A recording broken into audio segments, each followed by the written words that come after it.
सभी साधक भाइयों का आपके अपने चैनल सुगम्य जीवन अनुसंधान केंद्र पर स्वागत है। सभी भाइयों को जय सिया राम, माता रानी की जय हो, भगवान भोलेनाथ की जय हो। मैं अपने गुरुदेव को प्रणाम करता हूँ। आप सभी साधकों को पता है कि हमारे केंद्र के द्वारा अनेकानेक साधनाओं का विधि विधान दिया जाता है और साधना हमारे मार्गदर्शन में करवाई भी जाती है। साधकों, आप सभी लोग अगर अप्सरा साधनाओं में रुचि रखते हैं तो हमारी YouTube की प्लेलिस्ट में जाकर अप्सरा साधनाएं का एक प्लेलिस्ट बनाया गया है जिसमें लगभग 10 अप्सरा साधनाओं का विधि विधान दिया गया है। आप उसको देख लीजिए। अगर किसी को अच्छा लगता है तो फिर हमसे संपर्क करके उन साधनाओं को कर सकते हैं। साधकों, आज का जो विषय है वो है क्रोध भैरव साधना।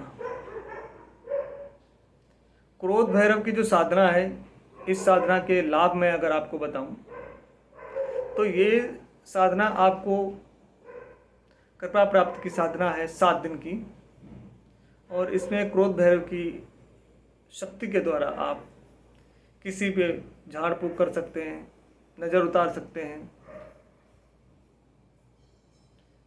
कोई भूत प्रेत लगा हो उसको भगा सकते हैं। तो ये कुछ कार्य हैं जिन्हें आप बहुत आसानी से क्रोध भैरव की शक्ति से कर सकते हैं। और जो ये साधना दी जाएगी, ये साधना का विधान 7 दिन और 40 दिन का है। अगर आप इसको 7 दिन करते हैं तो आपको कृपा प्राप्त होगी, आप झाड़ फूक कर सकते हैं।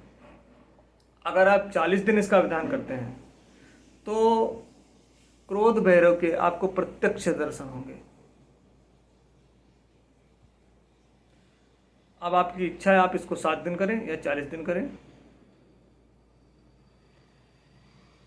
साधकों, ये भैरव जो हैं वो अष्ट भैरव प्रमुख आते हैं और ये भगवान शिव के अंश होते हैं।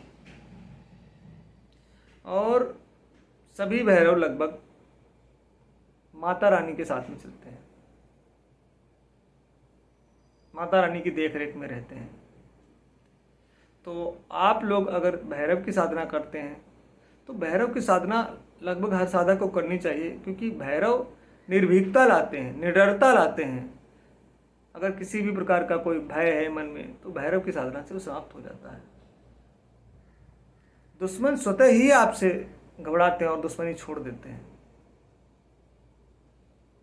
बहुत सारे लाभ होते हैं भैरव साधना से। कोई भी भैरव आप करें, लगभग थोड़े थोड़े परिवर्तन होते हैं सभी भैरवों में, लेकिन कुछ गुण हैं जो विशेषतः सब में ही होते हैं। साधकों, आज का जो विषय है वो है क्रोध भैरव साधना। इस साधना को आप किसी भी शुक्ल पक्ष के रविवार से प्रारंभ करेंगे। साधक के वस्त्र लाल या काले रहेंगे, साधक का आसन काला रहेगा। जाप करने के लिए जो माला का प्रयोग होगा वो आपको रुद्राक्ष की लेनी पड़ेगी। गौमुखी के अंदर रखकर इसका जाप किया जाएगा। इसमें किसी भी प्रकार का कवच प्रयोग नहीं होगा। महिलाएं और पुरुष दोनों ही इस साधना को कर सकते हैं।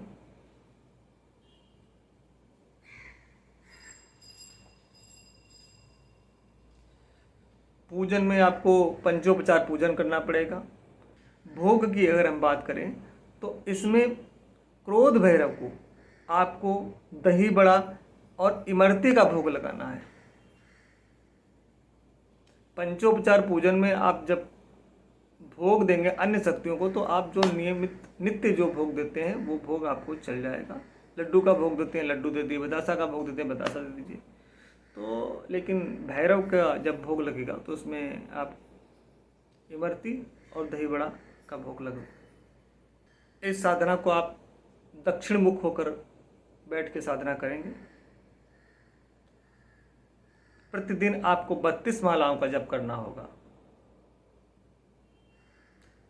विशेष कृपा हेतु आप इस साधना को 40 दिन तक बढ़ा सकेंगे।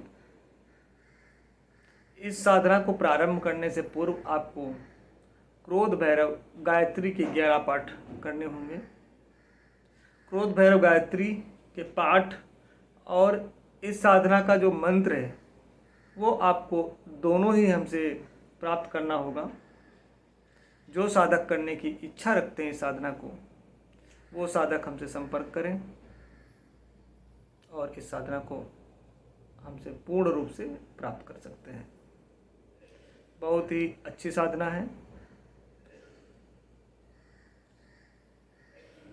कोई भी साधक या साधिका इस साधना को कर सकते हैं।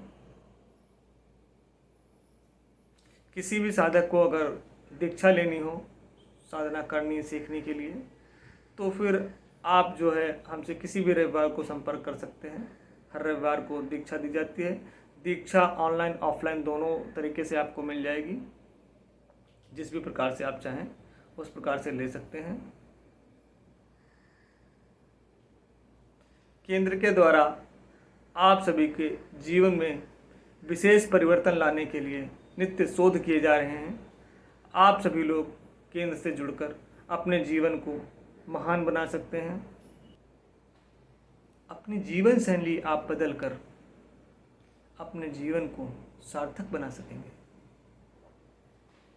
साधकों, यदि आपको हमारा चैनल अच्छा लग रहा हो तो आप हमारे चैनल को लाइक एवं सब्सक्राइब जरूर कर लें, क्योंकि प्रतिदिन यहाँ से कुछ न कुछ सामग्री आपको प्रदान की जाती है। अगर आप इसको सब्सक्राइब कर लेंगे तो आपको नोटिफिकेशन मिल जाएगा और तुरंत आप चीज़ों को देख सकेंगे, समझ सकेंगे। आज की वीडियो यहीं पर समाप्त होती है। आप सभी को वीडियो देखने के लिए धन्यवाद, धन्यवाद, धन्यवाद।